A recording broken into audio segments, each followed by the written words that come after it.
like to welcome you all here to the April meeting of Scrutiny and Performance. I'd like to take this opportunity to remind members that this meeting will be recorded and available for subsequent public listening. On the subject of recording, I would ask you to ensure that you use your microphones at all times when speaking, and that you speak clearly into the microphones. I think these are the new ones, so hopefully they pick up the sound quite well. Sederunt and Apologies. Lucy? Good morning. We have 6 members present today. I have apologies from Councillor Dykes and Councillor Gilroy. Councillor Wiper, Councillor Ian Crothers and Councillor Karen Crothers are not present but may be along later. Councillor Crothers, Ian asked me to give his apologies. Okay. Councillor Karen Crothers hasn't Noted. asked me to, so she'll have to do that herself. Item 2, declarations of interest. Are there any declarations of interest? No hands going up. Item 3, scrutiny review, phase 2, commissioning, presentation by Legal and Regulatory Services report to the Director of Corporate Services. As you can see from the report, this is the formal report back from the evidence session we had at preparatory workshop earlier this month. It sets the scene for our work around commissioning, and the members who were at the workshop found the definition on the diagram contained in the appendix particularly useful. What I would propose to do is ask the members who were at the workshop to check and see if it's an accurate record of the discussion. Well, I would say, Chair, that it is, and I make no apologies for repeating. I thought that, you know, the Rona Lewis's presentation, it was more of a tour de force than a presentation, of what to be honest in saying. I think, you know, was the sufficient degree of, you know, provocativeness, for want of a better term, you know, to make people think, and certainly in my case, you know, to sort of, you know, sort of a reassessment of, you know, previous attitudes to the issue of commission. And everybody else quite happy that this is a sort of true record of what happened on the day? I would say it is, Chair. Yeah. Has anyone had any thoughts after the meeting which maybe were provoked by the presentation that we didn't capture on the day that they would like to add to it? Well, one wee point, if I may, Chair, and that's the review objectives. When we're talking, the second bullet points are establishing what capacity building is required to enable commissioning with outside bodies. Totally supportive of that, but standing that, you know, on occasions, you know, we will work with internal commissioners, for want of a better term. Can I suggest that we make reference to that as well? That I think it's important that, you know, just as important, maybe even more important in certain circumstances, that we make sure there's sufficient capacity in the internal arm, as it were. So with an addendum to that effect, I would be perfectly content. Alistair, Wits? I found it particularly useful that in the second bottom bullet point on page 3, the description we should view the commissioners as analysts more than you know. I think that's it was very important to bring that to the fore. Although I hope that the third bottom bullet point, the advice from Solus, if you're confused by commissioning, if you're not confused, you should be. I hope that ultimately we will not be confused, but I think in the initial stages perhaps it means that it tests us, you know, which is what it should. Yeah. Okay. Richard? Yeah, I think it brought out the difference between commissioning and procurement. I raised the issue of the third sector and how we could involve them more in contracts, but apparently that's procurement rather than commissioning. But I think it's still a bit of work that's left over from what we were doing before, and it's how we can take forward that procurement issue as regards the third sector. I think that's my thoughts after that. Alistair? Thanks very much, Chair. Just one other point that, you know, I should perhaps have mentioned earlier. It's on page 6, it's financial realism under the 10 key conditions for success in commissioning, financial realism. Yeah, we've all got to live in the real world, financial or otherwise. Just as long as that is never equated to what I would call cash limit philosophy. If there's anything anathema to me, it's that. In other words, you don't look at the needs of the service, you don't quantify them, you don't, sort of allocate resources. You just simply say, well, there's X, £1 million or whatever, just see what you can do and work within, the parameters of that figure. That, to me, is a lazy person's way of dealing with the issue. And I think that, yes, while it's got to be underpinned with financial realism, then we've got to make sure, nonetheless, that, we identify, even though we don't necessarily have the money at the time, Chair, if you identify just exactly what we need to do, you work out the resource implications, at least we can, prioritise and undertake the likes of a lobbying process to make sure that we get the resources if it's sufficiently important. So, as I say, again, with that minor caveat, totally supportive. If there's nothing else that we want to add, if we can incorporate those points, and have the recommendations. We've considered the summary of evidence as detailed in appendix. We're happy with that? Yep. And this should be added to the evidence gathered to the commissioning scrutiny review, along with the points raised today. Agreed.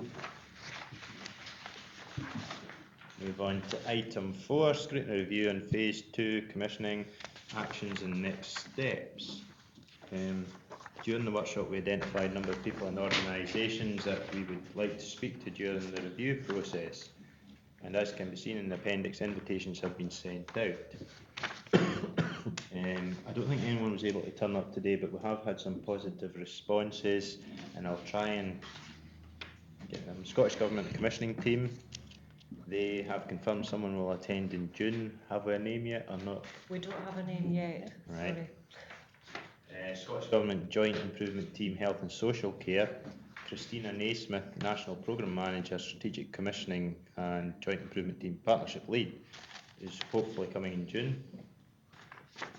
We've got Council Commissioning Officers, they will be attending the May preparatory workshop, and the third sector, Dumfries and Galloway, David Coulter, hopes to be here in October. November. We've actually got David Coulter able to come in August committee now. So, Come that wee bit earlier. right? That's right. Chair, can I ask, when we do have these invitees down, prior to them coming down, we will have a meeting and we'll sit down and make sure that we know what we want to ask them, specifically, so that we get the outcome that we want from them, rather than them giving us the outcome they feel we should have. We could do some of that through the main workshop.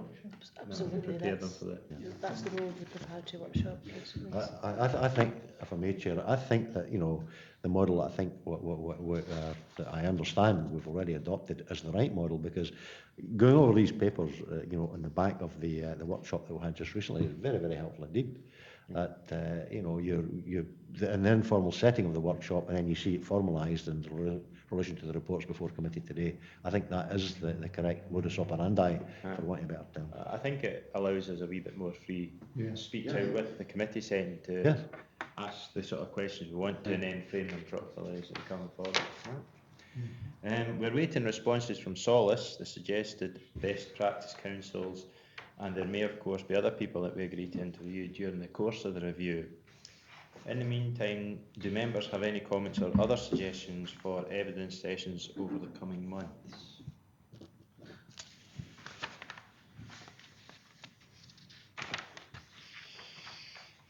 No hands up just now. It might be something that, as we go through the process, something might trigger us, and then we can bring someone in and we can do it during the process. Are we happy with that?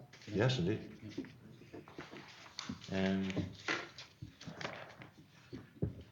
If we're happy with what's in the proposals, if we turn to the recommendations, we're asked to note the progress and action taken for the commissioning scrutiny review. Noted. And review and agree the steps for the scrutiny review as set out in the appendix. Agreed? Agreed. Move on to item 5. Scrutiny and Performance Committee workshop 2015-17.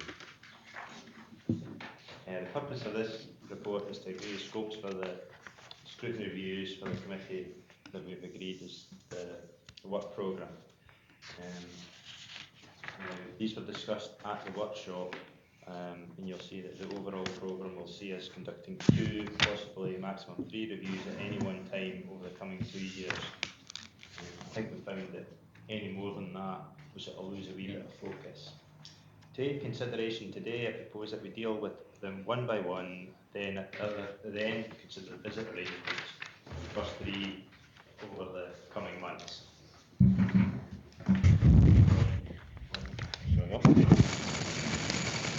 Right.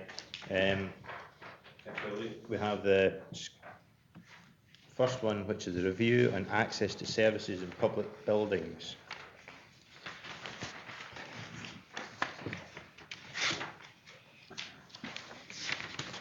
The issues highlighted at the workshop were about the integration of different types of usage, e.g. schools and libraries and customer service centres, etc., and reducing the number of properties owned by the council.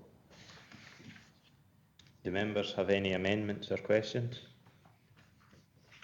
No, apart from, I wouldn't have any amendments, Chair, but, you know, I think we've got to hammer the message home unremittingly that, you know, we've got to get away from this, you know, sort of silo mentality, that these are resources which at the end of the day have got to be used and be available for use by all the community. And I think without rehearsing what we said previously, there are certain services maybe need that point reinforced more than certain others do.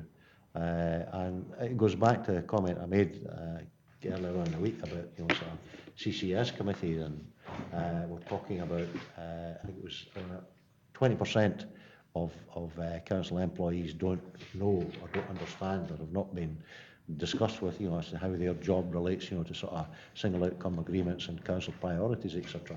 And I think if you're serious, Chair, about changing the culture of any organisation, we've got to make sure, in fact, that, you know, instead of the 80% who do understand, it's got to be 100%, and we've got to get the message across, saying, look, you know, you are not here as a, you may very well, you know, your job is as a janitor, for instance, in a secondary school, but, you know, you're a bit more than that, and there's a generic aspect to your job as well. And as I say, that's not meant to be disrespectful to any class of employee, but and I think we've got to do that on an unremitting basis, you know, and get the message across. Difficult to change culture in any organisation, and I'm sure that our authority is no exception. Yeah.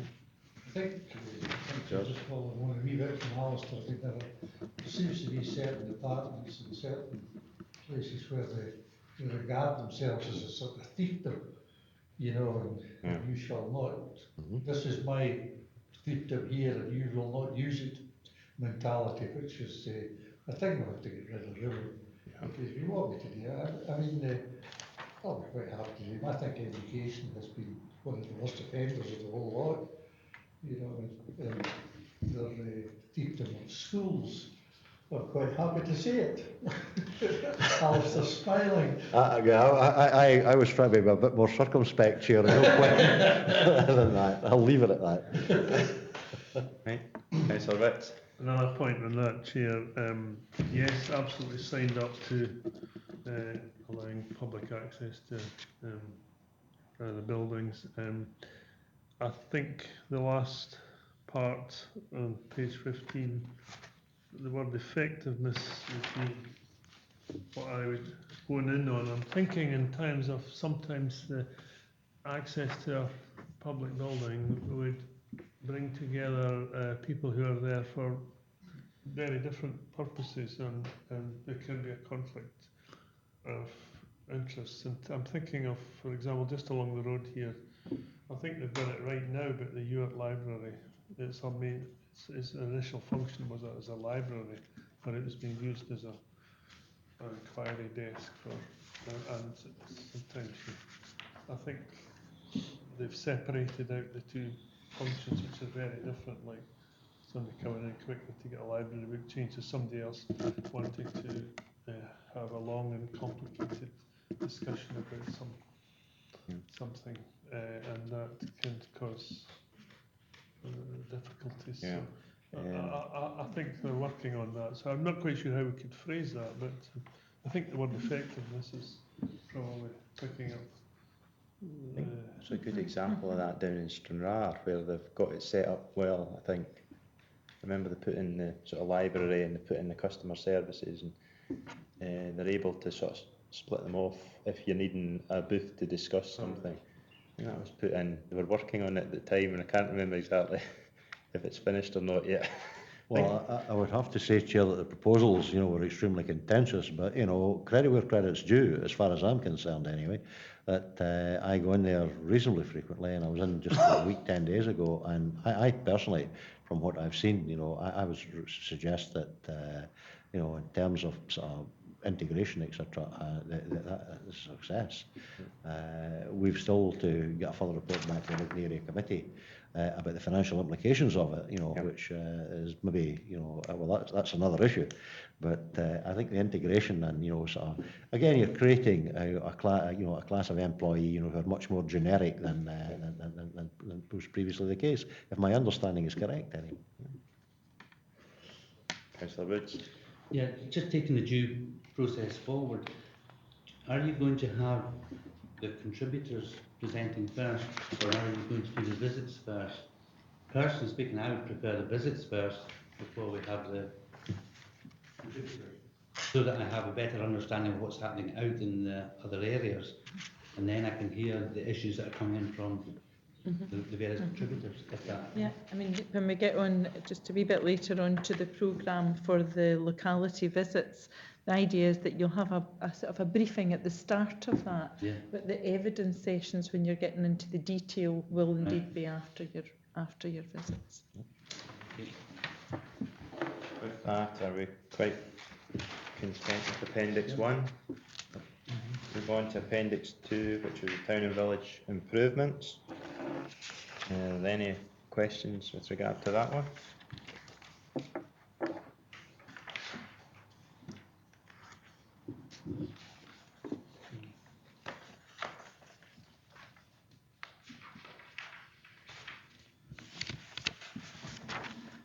I'll be sorry, big comment, please.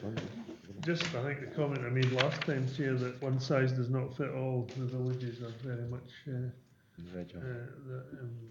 all different in their own ways, and I'm sure that's been taken on board. That a different approach to different villages is obviously necessary. Councillor Geddes. Well, I think that, purpose and objectives, there's a fair bit of work there, Chair. Clarification, if I may, and what I would call the third, not bullet point, but they're talking about establishing the role of planning and the opportunities for positive contributions. That is as in development control, planning, etc. I take it that would be the case. Yep.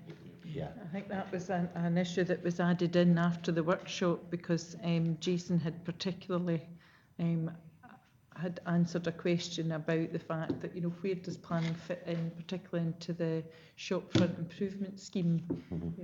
How does that, where do they feed in? How does that role work in practice? So that was a specific addition after the workshop. I would have to be honest and say, in fact, I think I would hope you'd recollect me making the point at the Planning Applications Committee.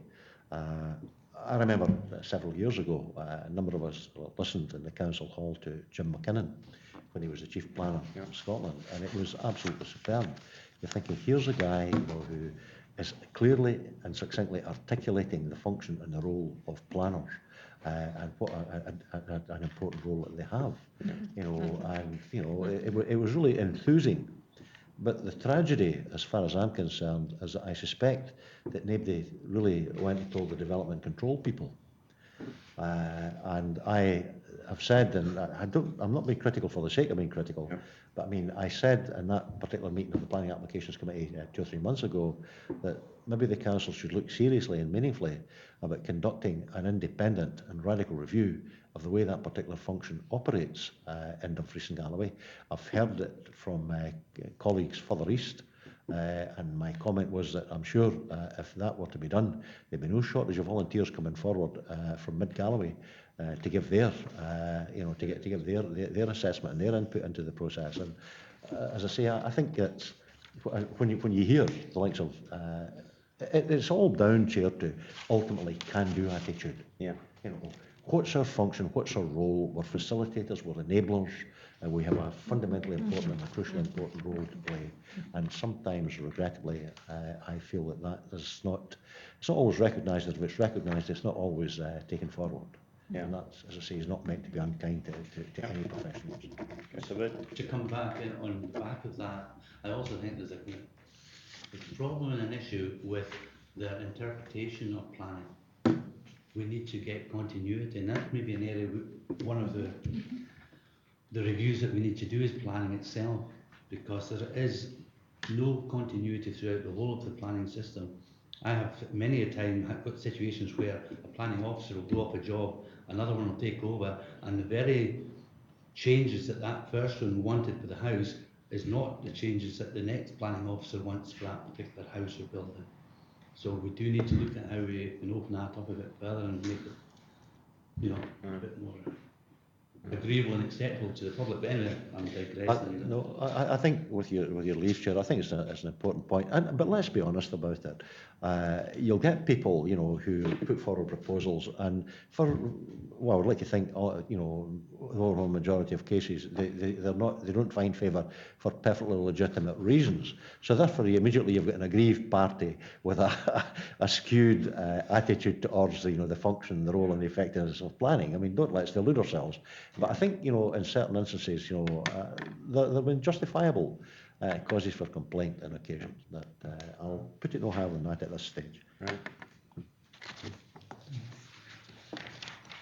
With that, are we reasonably happy with the scope? Yes, indeed.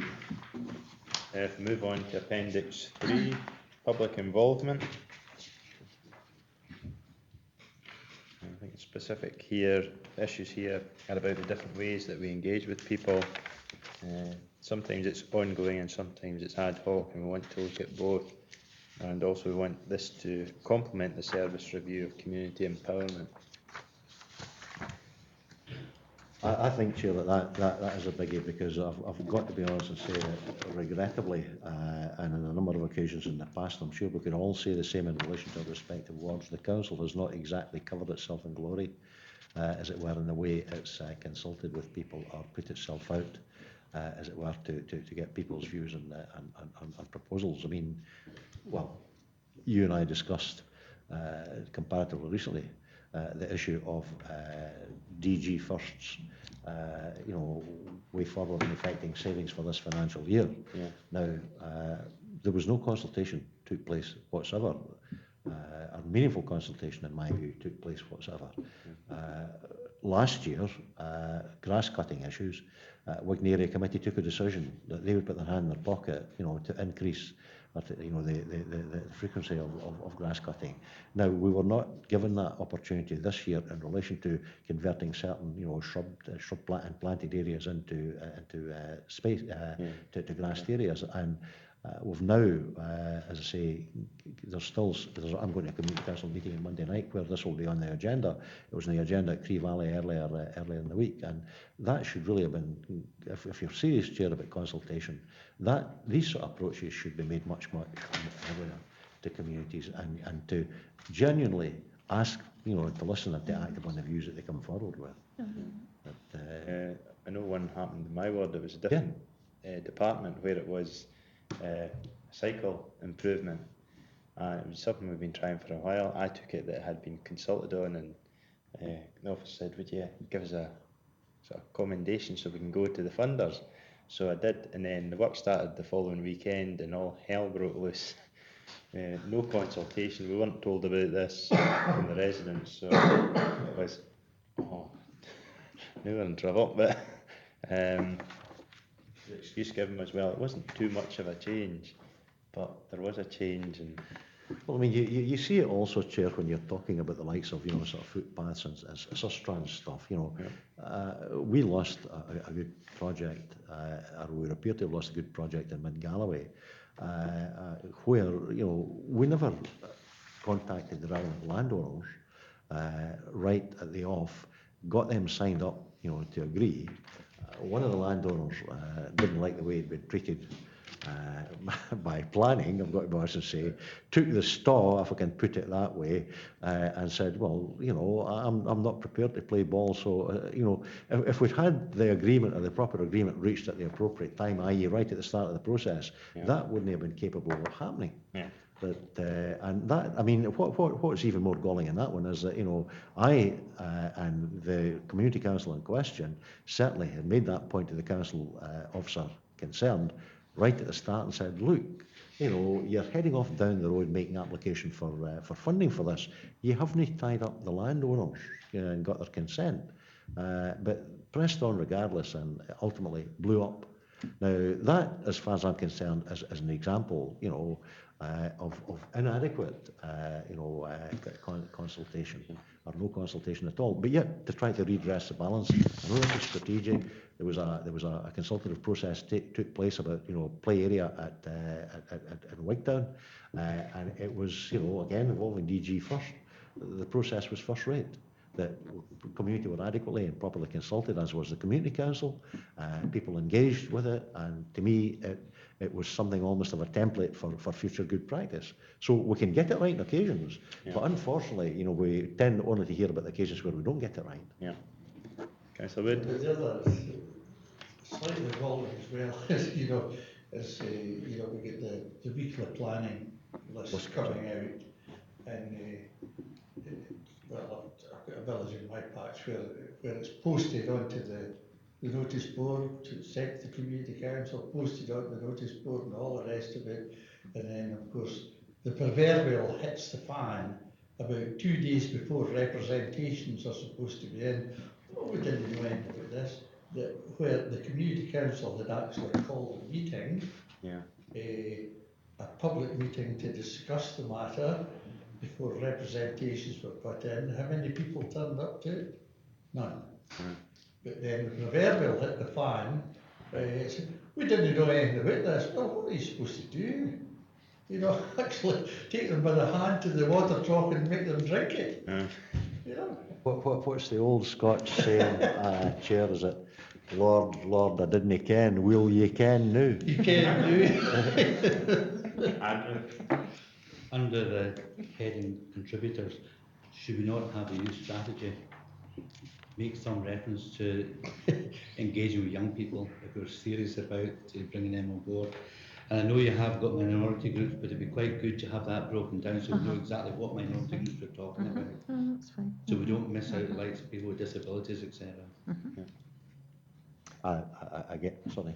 No, it's okay. Al. For the community once. Again, Chair, I think that's a very valid point. If the political processes over about the last year or so, and I'm not talking about the outcome of the results, I hasten to add the processes, sort of involved in the referendum have proven anything to me. It's the way that not only energised the population as a whole, but particularly young people. And as I say, I think that you've got to build on that, and as Andrew says, sort of make specific arrangements, to sort of, they will live with our decisions, they are our future. And if we can get them at the end of the day involved in that process, we've got to. It's not a question of if we can get them, we've got to get them involved. It might even be going as far as to define between your primary and your secondary school, having meetings with pupils, within both sectors of our education system, and even taking it up to the university, find out what's going on up there and how, are we doing the right works to accommodate them? Most schools now, if not all, have pupil councils. That's correct. So, if we can get into one or two of them. Totally agree. Yeah. I think. I'm going to ask Alistair, he has been waiting. Thank you.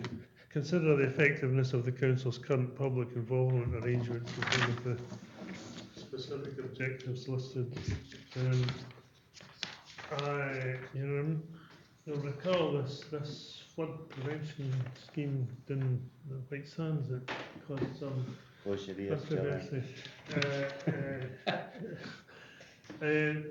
the complaint there was that the public were not consulted, although we did have Gillespies in Cairndale. I just wondered if that could have been headed off by what we used to do at the area committees, where we did invite the public to raise any subjects, and for some reason Public that was forum. not You public did, forum. I mean, certainly at the preparatory workshop, you did mention the word forums and the area committee activity. So we've added in specifically the area framework to something that you will look at during the course of that, because I think that very point was raised about, Yes. you know, have we changed something and lost something in that? I think the perception, Chair, was that we have changed something. It may well be that there was no real rationale behind that statement from certain members of the public that they weren't consulted on that specific issue I mentioned. But had we had public forums, or fora, I suppose is the correct Latin expression, we might have been able to head off that criticism. So, well, actually, you did, you know. But it's a difficult one to know. I mean, as alluded to earlier, I mean, sometimes people don't become aware of it until the 11th hour, you know. Yeah. George? I think, Chair, I don't know what it's like in other areas, but in the Stewartry, some of us were just talking the other day about community councils in general. I think some of the community councils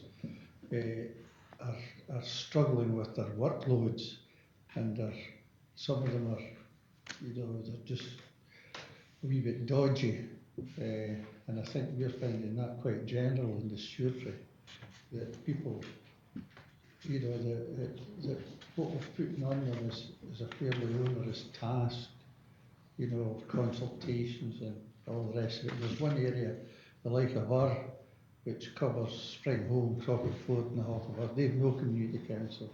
It collapsed about 4 or 5 years ago. And some of them were thinking of setting it up again, and they had a bit look at what was involved and all the rest of it. Said, no, leave it be. So there's no community council there. It's a big area in the Stewartry. I've noticed more and more complaints coming from community councils. The more we change their constitutions and tighten it up and make it more like formal settings, we don't really need all that. We're here just to look after our own wee patch. I think we put I would say the government family rather than just local government, put barriers down to some of these things, and people are shying away from them. There are other ones that can't get enough, you know, but a lot of the ones I go to out in the, who wants to have a look at this consultation on if it's community empowerment, and it's as quick as they can get their heads down. And just, I think there is a lot of work out there for them, and as they say quite often, you know, we're unpaid volunteers, and I think they're struggling sometimes with a lot of the word, is it verbiage, I think a former councillor used to call it. You know, you get, rather than a brief précis which gets you everything, you have to go through a whole paragraph. There's one guy from Turthorald who's very good at being sarcastic about all these things and writes it out and goes through it all. And he doesn't have much good to say about many of the consultations that go out because it's that long-winded and for such a short answer that's needed or something.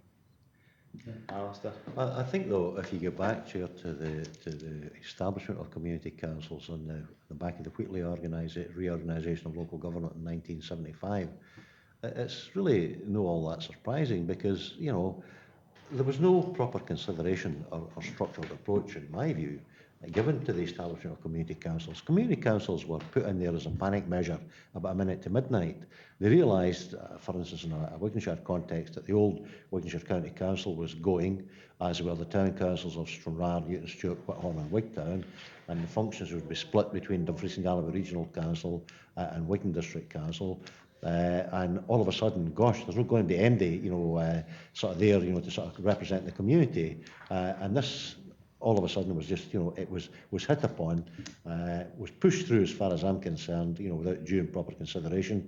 And I would have to say, I find it disappointing in the, nearly 40 years since, that we've never looked, in fact, never looked meaningfully, in my opinion, at ways of sort of overhauling the system and giving community councils a clearly defined and proper locus and role, but most importantly of all, assisting with the resourcing, to allow them to discharge their function.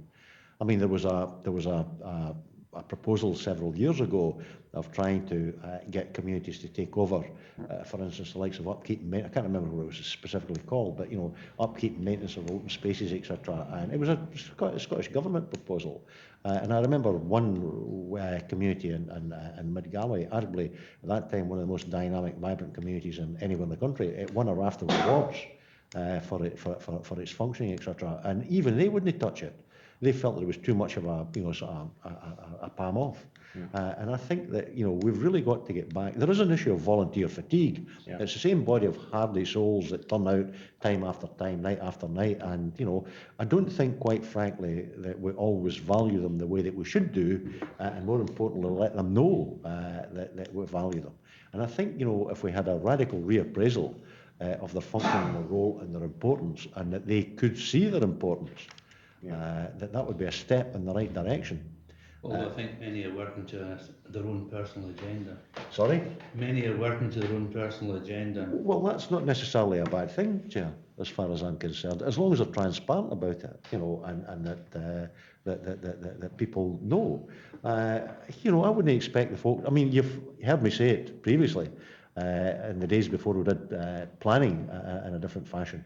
I was never ever as presumptuous as say to the councillors in Arndale and Eskdale, well, I know better than you, in relation to the decisions that you arrived at in your area regulatory committee. And I would like to think that, they returned a compliment, with us in Wigtown. And if you've got a community council in the Rins, for instance, Kirkconnell as well, or whatever, I would expect them, to be looking and focusing in their particular patch. Maybe that's where the likes of federations, there are two aspects to this. There's a strategic aspect, and I think that, maybe for the future, we should be trying to get, various community councils to come together, to deal with strategic issues such as wind farm applications or renewable energy applications, but still allow them, to and accept and appreciate that their primary focus of concern is in their particular area. Yeah. And I think that, we're failing in our duty if we don't do that. I also remember from nearly 40 years ago going to a meeting about the setting up of community councils, and I asked the question, would there be a budget for these community councils? And the reaction from the official, whose name I've forgotten, is probably just as well. He was appalled. Good heavens, no! And what's their purpose for then? Oh, to act as a pressure group on and the dissemination of information. Duck and shop. Or somebody else, some farmer in back of the hall said, "Ah, you mean a talk shop?" So that's. But I agree with what Alistair says, that if they had some function, and maybe, I don't know, we should go down the Norwegian model where they actually can collect taxes for, money's always the most sensitive spot in people's anatomy, and then what happens then is the councillors, community councillors, are accosted in the village street because you're getting a portion of our money and yet you've not tidied up that something. So everybody suddenly becomes very involved when it involves money. Yeah. Councillor Brodie. Yeah, I think just a couple of miles across the border, you've got Longtown, you've got Arthric Parish Church, and they're allowed to raise a levy, so the rates. So they've got a bit more power to do things in their community. So. Is that a proposal for next council? Yeah. Councillor? Gretton and Eastriggs. Well, I mean, Chair, I have no problems whatsoever with that. I mean, is that not, what we used to hear a lot of, i.e. the principle of subsidiarity, where you will devolve power to the lowest level as it were, capable of exercising it. And if you've got communities who are prepared to do that, I have no problems whatsoever with encouraging them to do it and working with them in a partnership fashion. I think too much, too often, such as local authorities have been accused of control freakery. Yeah. And as I say, if there are areas where we can legitimately do this, that's one of the things that should be looking at to develop. It's a bit of an irony now, of course, because some of these community councils, at least in my part of the world, will probably finish up chair with more money than the council's got. But seriously, I mean that again will bring opportunities, but to an extent it will also bring challenges. Yeah. That it's as simple as that. There's an opportunity there to do, there's a window of opportunity there which would allow us to conduct a radical reappraisal and get something much better than we've got at the moment, is what I'm saying. Yeah. Right, with that, is there any other points in that one? No? Review on poverty and deprivation, Appendix 4. This review will focus on specific projects and interventions that we have made in recent years to address poverty and deprivation. Ensure that there is no duplication with the development of the anti-poverty strategy. This review will be the last one to start, as the strategy is only due for approval this summer. Do you have any questions on the scope for the poverty and deprivation? Andrew? Should we not be discussing this with our own social work department? Because they must also have identified areas and have an understanding of deprivation within our region. And I would have thought that they'd be quite good to hear their thoughts and opinion on it.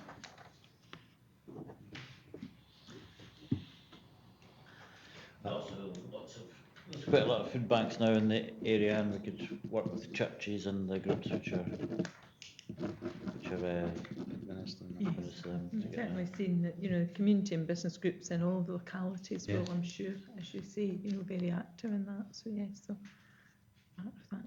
Alistair? Oh, this is an apolitical committee, Chair, and I think that's right and proper. But I think this is ultimately a political issue. I mean, you hear statistics. You would do at this time of the political cycle, of course, wouldn't you? To the effect, for instance, that United Kingdom society is the 4th least equal in the world. Now, I don't know who the top 3 are, but it's not a statistic of which I'm proud. The fact that we need food banks in 21st century Scotland, I think, is an absolute outrage. That, and we can't, as a council, we can't deal with this on our own. I mean, and I have no problems with churches, with whoever else, trying to mitigate the impacts of social injustice and social inequality, provided we always make the case that we're doing it to mitigate the impacts. That doesn't mean to say that we've signed up and we enjoy what we're doing. Yeah. And I think that this is it's an affront to decency and dignity of far too many of our citizens. And as I say, the fact that this sort of thing is going on in 21st century Scotland, I will limit my horizons. To me, it's simply not acceptable. And anything that Dumfries and Galloway Council can do, and anyone with whom they can work to address this and hopefully eradicate it, as soon as possible, has got to be commended and supported, sir. Yeah. As I say, that's not meant to be a political statement. I've tried hard to make sure that it's not. But as I say, we've got to do this. Yeah.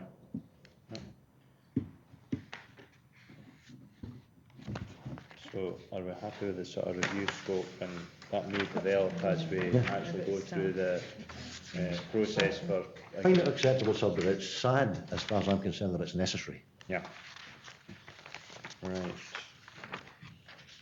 Now, for the arrangements for the visits in the coming months, it's proposed that we organise visits out with the region during the summer recess, simply because that's free from committees and easier to get us all together. Happy to take members' views in this, as I recognise that people will be taking holidays at some point over the break. The dates are in September, though, aren't they? Is that right? That was for the internal visits. That's for the, within our region, what we were proposing is that we would arrange some, perhaps, we talked about going to bigger, we talked about going to other places, and we wondered if you felt it was okay to do it over the summer recess, just in terms of sheer practicality of finding dates that didn't conflict with committees, etc. But, it's up to yourselves, because clearly that's, that's during the summer holiday period. You'll never get a date, Chair, which will suit everyone. I think we've just got to go in the sort of, with the basis that, the date or dates which, are best suited to the majority, and deal with it on that basis. My only concern is if you were to try and do it within the recess, you might make it more difficult for yourself, because, if you're trying to do visits into other areas, other council areas, and I don't know how they would view and accepting us as invitees. Well, I think in most cases it would be officers that would be setting up the visits for you, so, I'm sure they would manage to accommodate that over the summer period. It's just quite simple, Chair. A remit with powers, you can sort of, obviously, you would be expecting, perhaps information, well, you would be expecting, no doubt, information from those of us, from all of us that, was that particular period, was that particular block not suitable, are you going away somewhere or whatever? But apart from that, there may be instances where, you just have to do it, go ahead and do it, when it's still not suitable for perhaps one or two or maybe even more members of the committee. That's the way it is, I'm afraid. I mean, as long as you're comfortable with that, then. Yeah, you want to. Also, you'll see that we've identified dates for visits across the region after the recess, and that we'll gather evidence for 3 of the reviews during that programme. Is there any thoughts or views on the arrangements? Well, in relation to Wigtonshire, Chair, I'm pleased to say for the record that I like to see the use of the term Wigtonshire being brought back into use. I can see that coming from Ayrshire. But in relation to choice of Stranraer or Wigton, well, I would be inclined, on the back of what I've just said. Wigton was a former county town. It's had its problems. It's reinventing itself in the back of the Book Town and the Book Festival and all the rest of it. It's got that, and it is a beautiful building when you see it properly upkept and maintained, the Wigton County building. But the only issue that I'm not entirely clear about, sir, is that it doesn't have a secondary school. When you're talking about a visit to a secondary school or other public building, but I take it when you say secondary school or other public building, for instance, that the county buildings, the Wigton County buildings, would fit the bill, and I mean that has been very much exactly, that's very much been one of the better outcomes, as it were, in relation to the integration process. There was a bit of contention, obviously, with the proposed reduction in library hours, etc. That was thought again about, and to be fair to the council, they had another think about it. They moderated their initial proposals, which were much and well received in Wigtown. So I think it would be a good follow through. And I know that the convener of the Wigton Community Council is particularly hot on issues of public consultation, etc. So exactly, I think you could take that in the back of Kirsty Peason's comment at the workshop about empowerment and the impacts of empowerment, for instance, on the nuts and bolts of the council. And I think that I would go from a Wigtonshire context. I would like to see us choosing Wigtown, Chair. Yeah. Any views on other ones? So what do we hope to get out of this? Do we want to see examples of good practice or practice that could be improved? If we could get good practice, if you knew of anything that wasn't working, so that might help inform, well, we don't know, we know not to do that again, sort of thing. In the issue in Sederunt at the workshop, Jason mentioned that there was discussion ongoing about doing something different in Dalbeattie in terms of the shopfront improvement scheme, but earlier on Richard Greaveson had talked about Kirkcudbright Academy being a good example of community use. So that's why we put these 2 in as the options, because officers had identified there was something of interest in both. So any thoughts about which one? I think the shopfront scheme in Dalbeattie seems to have been on the go for a good number of years and never ever come to fruition, pretty much, is it? I don't know. I think Jason was talking about work that they're planning to do, so. I mean, I'm no particular credit. I You- have no preference for thoughts? Castle Douglas myself. I think that's an excellent place to go. Well, Castle Douglas, that would suit you if you're I'll getting give you a hay, cup of, I was going to say, I'll give you a cup of tea. Right. Andrew, I think they're- Richard, you know. and Alistair. With the selection you have in front of us, should we not be looking at trying to get 2 of the smaller centres and 2 of the large ones to get a contrast, an understanding Yeah, of the good difference idea. between small populations and large populations? Good idea. Because they do have different Absolutely issues. different issues that they're trying Yeah, to tackle. transport being one for rural. Richard. I think I'll give you the choice then, Annandale, Nestdale. You can either go to Lockerbie and see the sheep on High Street and the new school that was built at Lockerbie and see how that's performing, or you could go to Anne and see the results of the Townscape Heritage Initiative. We've put a big investment into Anne Academy and the drama and music suite. You could see how that's been, how we're involved in the community there, and then perhaps go into Gretna and see what they've been doing there with the library and customer services. You never even mentioned the distillery. You could either have your lunch at the distillery or the Devil's Porridge. Devil's Porridge cheaper. Declaring an interest. Yeah, clear an interest in that. Alistair. Well, I'm going to cause a bit of contention, Chair. I'm going to stick my nose in relation to the stewardry choice, and in the unlikely event if I were ever to live in the stewardry, my choice would be Dalbeattie. It's a hard-bitten, no-nonsense, in-your-face wee town. It's maybe atypical from the more genteel, image that certain other parts of the stewardry create. And I'm saying that I know you're here. I'm saying that in a complimentary fashion. Sorry, you're here. Or let's be honest about it, debatey. Exactly. There are enough local connections, to be able to call it debatey. So I would like to see it. I would like to see Dalbeattie or debatey chosen. And that's with the greatest of deference to George as a stewardship member. Well, my better half comes from debating. Okay. Where was the problem about the library integration with the school? Where was that? That was debating. So, what do you think of that, Josh? Let's look at it then. Yep. Okay. Yeah.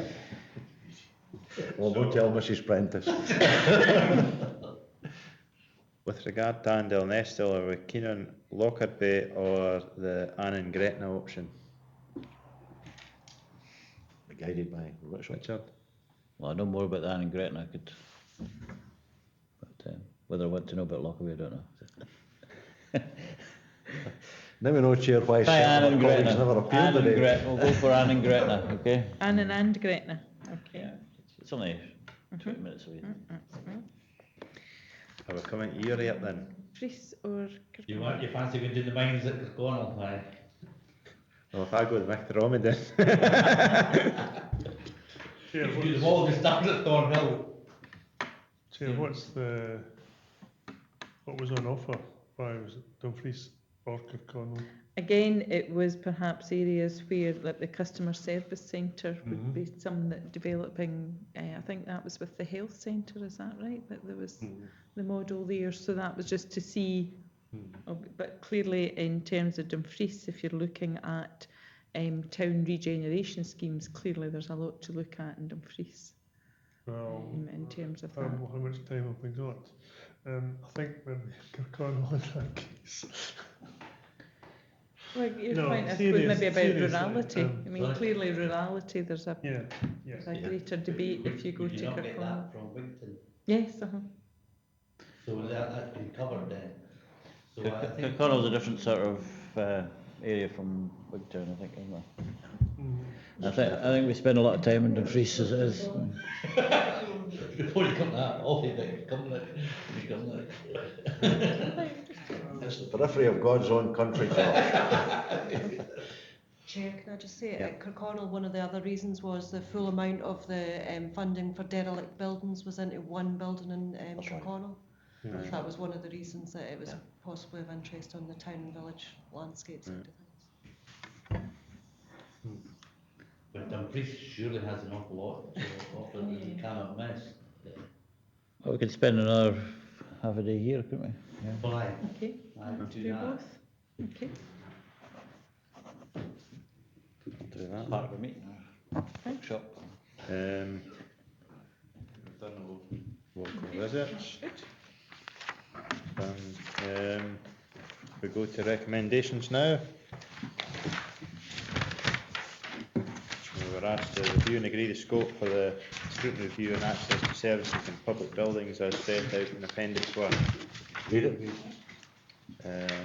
2.2, similar, the scope for the town and village improvement schemes as agreed. 3, the public involvement. Agreed. and we'll make explicit the minority groups in that one. Mm-hmm. 4, And we'll add in council staff to that. Excellent. Agreed. and agreed to undertake a series of site visits to other council areas during the summer recess and 4 visits across That'll be 5 5 visits. visits across Dumfries and Galloway in September and October 2015 as set in Appendix 5.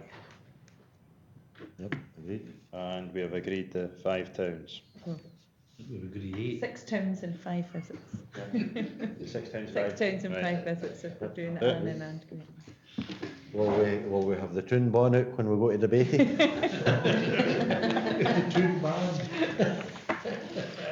Right, item 6, I have no other business. Thank you all for coming up today. We have made good progress in getting a meaningful work programme in place, one that I believe will result in real improvements for our council. Our next workshop is on the 21st of May and the next formal committee is on the 11th of June. And if you bring your cards, it's a day early for my birthday. Look forward to seeing you at both events. Thank you.